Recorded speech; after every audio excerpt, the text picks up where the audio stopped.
দাম্পত্য জীবন সুখময় করতে চাইলে দাম্পত্য জীবনের কোনো গোপন কথা কারোর সাথে শেয়ার করা যাবে না। এটা কবিরা গুনাহ, এটাকে হারাম বলে ঘোষণা দিয়েছে কে? এটাকে বিষ্ণু বলেছেন আযমুল আমানা। স্বামী স্ত্রীর মধ্যে যে অন্তরঙ্গ মুহূর্ত কাটে, এই মুহূর্তগুলোর কথা কারোর সাথে শেয়ার করা যাবে? বিষ্ণু বললেন খবরদার, এটা আযমুল আমানা। স্বামীর সবকিছু স্ত্রীর কাছে আমানত, স্ত্রীর সবকিছু স্বামীর কাছে আমানত।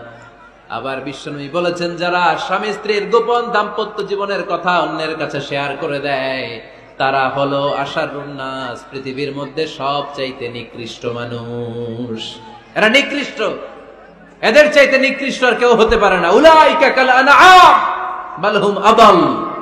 এরা পশুর চাইতেও নিকৃষ্ট, যারা স্বামী স্ত্রীর প্রাইভেট কথা, পার্সোনাল কথা মানুষের কাছে বলে বেড়ায়। আর সিবাউ হারাম, এই গোপনীয় সব কথাগুলোকে অন্যের কাছে প্রকাশ করা হারাম করেছে কে? চিল্লায় বলতে হবে কে? তাহলে খবরদার, নিজেদের দাম্পত্য জীবনের কোনো কিছু অন্যের সাথে শেয়ার করবেন না। আমাদের বোনরা অনেক সময় একসাথে বসলে পেটের কথা, পিঠের কথা সব বলে ফেলায়, আছে না নাই? না বোনেরা, সব শেয়ার করলেও আপনাদের দাম্পত্য জীবনের কোনো কথা কখনো কারোর সাথে শেয়ার করতে পারবেন না। স্বামী স্ত্রীর সম্পর্কটা কেমন জানেন? স্বামী স্ত্রীর সম্পর্কটা হচ্ছে হাত আর চোখের মতো। হাত ব্যথা পেলে চোখ দিয়ে পানি ঝরে, আবার চোখ দিয়ে পানি ঝরলে হাত সেই পানি মুছে দেয়, ঠিক কিনা? স্বামী আর স্ত্রীর সম্পর্কটা এরকম হবে, হাত আর চোখ। হাত কেটে গেলে চোখ দিয়ে পানি পড়ে, আবার চোখ দিয়ে পানি পড়লে হাতই ওই পানি মুছে দেয়। সম্পর্কটা এরকম থাকার দরকার আছে না নাই? আছে। আল্লাহ তাআলা স্বামী স্ত্রীর সম্পর্ককে কোরআনে পোশাকের সাথে তুলনা করেছেন। ড্রেস, কস্টিউম, পোশাক। আওয়াজ করে বলেন, কিসের সাথে তুলনা করেছেন? পোশাক। কেন পোশাকের সাথে তুলনা করলেন? কারণ পোশাক মানুষের লজ্জাস্থানের হেফাজত করে। ইট কভারস আওয়ার প্রাইভেটস। পোশাক, ড্রেস এন্ড কস্টিউম, এটা আমাদের লজ্জাস্থানকে ঢেকে রাখে, আমাদের ঈমান বাঁচায়। তেমনি স্বামী তার স্ত্রীর চরিত্র হেফাজত করে, স্ত্রী তার স্বামীর চরিত্র হেফাজত করে, ঠিক কিনা? এজন্য আল্লাহ তাআলা মেটাফরিক্যালি, রূপক ভাবে স্বামী স্ত্রীকে পোশাকের সাথে তুলনা করেছেন। আবার পোশাক পরলে খুব সুন্দর লাগে, ডিজাইন করে, এমব্রয়ডারি করে, বিভিন্ন ডিজাইনের, বিভিন্ন স্টাইলের, বিভিন্ন ফ্যাশনের পোশাক মানুষ পরে। পোশাক পরলে মানুষের শ্রী বর্ধিত হয়, সৌন্দর্য বেড়ে যায়। ঠিক তেমনি নারীর চোখে পুরুষ সুন্দর, পুরুষের চোখে নারী সুন্দর, ঠিক কিনা? পোশাকের 3 নাম্বার কাজ হচ্ছে পোশাক মানুষকে কমফোর্ট দেয়, আরাম। এই যে শীতকালে, চৈত্র মাসে পাতলা কাপড় পরতে হয়, কটনের, সুতির কাপড়। শীতকালে মোটা কাপড় আরাম লাগে, দেহটাকে প্রশান্ত করে দেয়। আবার গরমকালে সুতির, কটনের পাতলা কাপড় পরলে দেহটারে প্রশান্ত করে দেয়। স্ত্রী যখন স্বামীর সান্নিধ্য পায়, স্ত্রী প্রশান্ত হয়ে যায়। আবার স্বামী যখন স্ত্রীর সংস্পর্শ পায়, স্বামীর অন্তরটারে প্রশান্ত করে দেয় কে? এজন্য আল্লাহ তাআলা নারীকে বলেছেন, নারী তোমরা হচ্ছে পুরুষের পোশাক। আবার পুরুষদেরকে বলেছেন, ও পুরুষরা তোমরা নারীদের পোশাক। পড়েন আল্লাহু আকবার। রব্বুল আলামিন বলেন, হুন্না লিবাসুল লাকুম ওয়া আনতুম লিবাসুল লাহুন।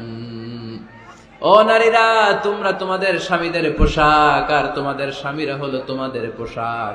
পোশাক যেমনি লজ্জাস্থানকে ঢেকে রাখে, ঈমান ইজ্জতের হেফাজত করে, আব্রু ঢেকে রাখে, তেমনি স্বামী তার স্ত্রীর চরিত্রের হেফাজত করে, স্ত্রী তার স্বামীর চরিত্রের হেফাজত করে। পোশাক যেমনি সুন্দর, স্ত্রীর চোখে স্বামী সুন্দর, স্বামীর চোখে স্ত্রী সুন্দর। পোশাক যেমনি মানুষকে আরাম দেয়, প্রশান্ত করে দেয়, স্বামী আর স্ত্রী একে অপরের সংস্পর্শ পেলে তাদের হৃদয়টাও প্রশান্ত হয়ে যায়, ঠিক কিনা? এজন্য আল্লাহ তাআলা পোশাকের সাথে তুলনা করেছেন। পোশাক একে অপরের পোশাক। পোশাক চামড়ার সাথে লেগে থাকে না, আলাদা থাকে। তার মানে স্বামী স্ত্রীর সম্পর্কটা এরকম, মিলেমিশে ভালোবেসে একাকার, ঠিক কিনা? আর নিসাউ শাকাইকুর রিজাল, নারীরা পুরুষদের কাউন্টার পার্ট।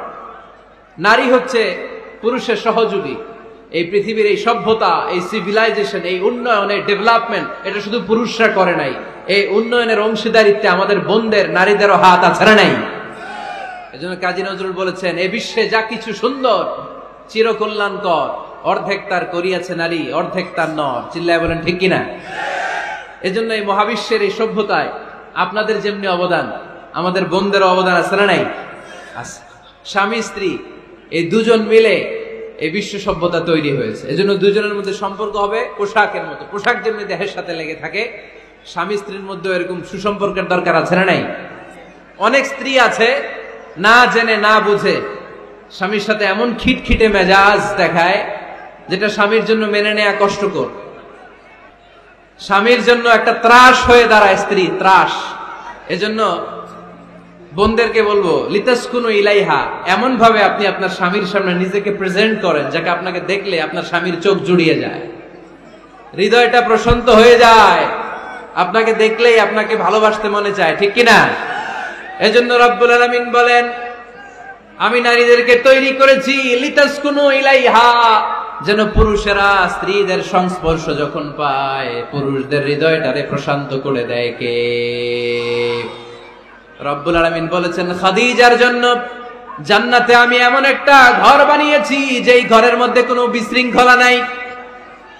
খাদিজার জন্য জান্নাতে এমন একটা প্রাসাদ আমি বানিয়েছি যেই প্রাসাদের মধ্যে কোনো আওয়াজ নাই, কোনো কোলাহল নাই, কোনো বিশৃঙ্খলা নাই। কারণ খাদিজা আমার নবীকে এমন একটা ঘর উপহার দিয়েছে যেই ঘরের মধ্যে কোনো বিশৃঙ্খলা ছিল না, আওয়াজও ছিল না। পড়েন সুবহানাল্লাহ।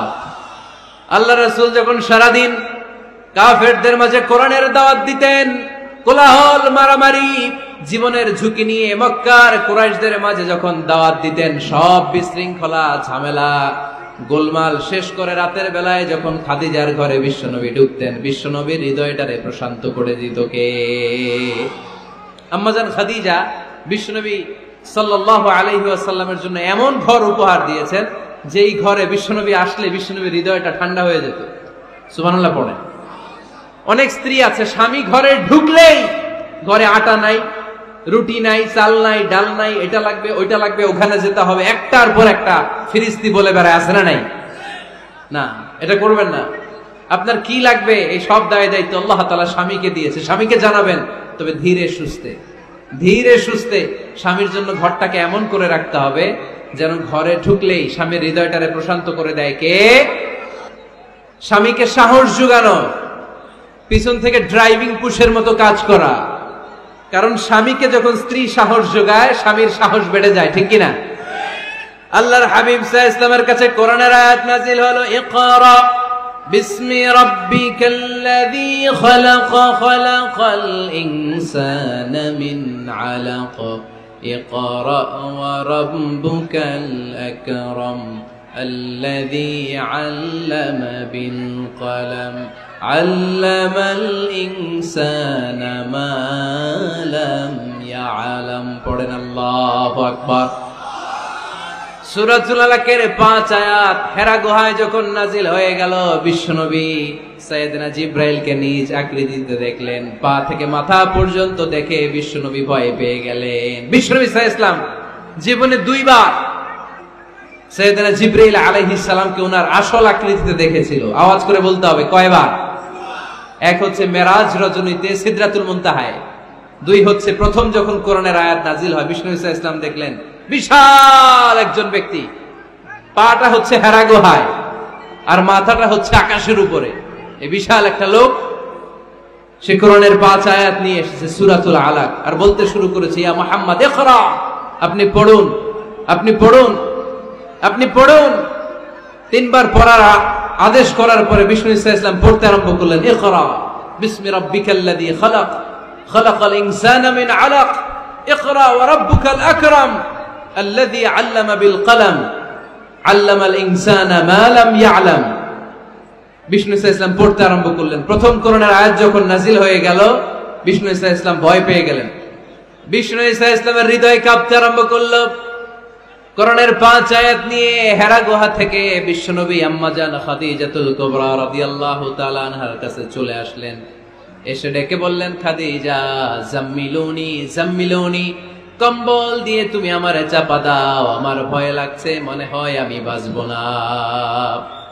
আম্মাজান খাদিজা বললেন, কি হয়েছে আপনার? বিশ্বনবী বললেন, বিশাল বড় একটা লোক কোরআনের 5 আয়াত নিয়ে এসেছে, ওই লোকের পা হেরা গোয়ার মধ্যে, মাথাটা আকাশের উপরে, এত বিশাল সত্তা, বিশাল কোন মানুষ জীবনে আমি দেখি নাই। এসে সে পরিচয় দিয়েছে সে নাকি জিব্রাইল ফেরেশতা।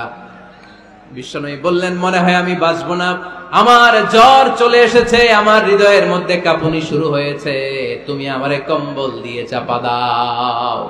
আম্মা জান খাদিজা বললেন, ও নবী ভয় পাবেন না, আমার আল্লাহ কোনদিন আপনারে অপমান করবেন না। সুবহানাল্লাহ পড়েন। ওয়াল্লাহি ওয়াল্লাহি লা ইউখজিকাল্লাহু আবাদা। নবী গো, আল্লাহ আপনারা অপমান করবেন না, কারণ আপনার মধ্যে এমন এমন ভালো ভালো গুণ আছে, এই গুণাবলীগুলি যে মানুষের মধ্যে থাকে তাকে আমার রব কোনদিন অপমান করতে পারে না। চিল্লায় বলেন ঠিক কিনা? নবী হে, ইন্নাকা লা তাসিলুর রাহিমা, আপনি আত্মীয়তার সম্পর্ক বজায় রাখেন। ও নবী, তাসদুকুল হাদিসা, সব সময় আপনি সত্য কথা বলেন। ওয়া তাহমিলুল কাল্লা, আপনি মানুষের বোঝা টেনে দেন। ওয়া তাকসিবুল মা'দুমা, যার উপার্জন করার কেউ নাই, নিজে গায়ে খেটে আপনি তারে উপার্জন করে দেন। ওয়া তুঈনু আলা নাওয়াইবিল হক, সত্য যেখানে বিপন্ন সেখানে আপনি সাহসী সৈনিকের মতো দাঁড়িয়ে যান। সুবহানাল্লাহ। নবী হে, আপনি ভয় পাবেন না, কারণ আপনি এমন অসাধারণ ব্যক্তিত্ব, এমন জনকল্যাণমূলক কাজের আঞ্জাম আপনি দেন, এরকম লোককে আল্লাহ কখনো অপমান করতে পারে? আপনি চালিয়ে যান, আপনাকে থামানোর মতো অপশক্তি গোটা বিশ্বে দ্বিতীয়টা নাই। চিল্লায় বলেন ঠিক কিনা? বিশ্বনবীকে সাহস জুগিয়েছেন, এরকম সাহস জোগানোর মতো স্ত্রী আমাদের দরকার আছে না নাই? বিশ্বনবী সারাদিন বাইরে যখন কাফির মুশরিকদের অত্যাচার অনাচার সহ্য করে ঘরে আসতেন, আম্মা জান আয়েশা এমন সাহসিকতার বাণী শোনাতেন, এমন মোটিভেশন শোনাতেন, এমন ইন্সপায়ারেশন দিতেন, বিশ্বনবী সারাদিনের সব দুঃখ কষ্ট ভুলে গিয়ে এর পরের দিনের দাওয়াতি কাজের জন্য নতুন করে এনার্জি ফিরে পেতেন। চিল্লায় পড়েন আল্লাহু আকবার। তাহাজ্জুদের জায়নামাজে মরণ দিও প্রভু আমায়, একামতে দ্বীনের কাজে কবুল করে নিও আমায়। তাহাজ্জুদের জায়নামাজে মরণ দিও প্রভু আমায়, একামতে দ্বীনের কাজে কবুল করে নিও আমায়।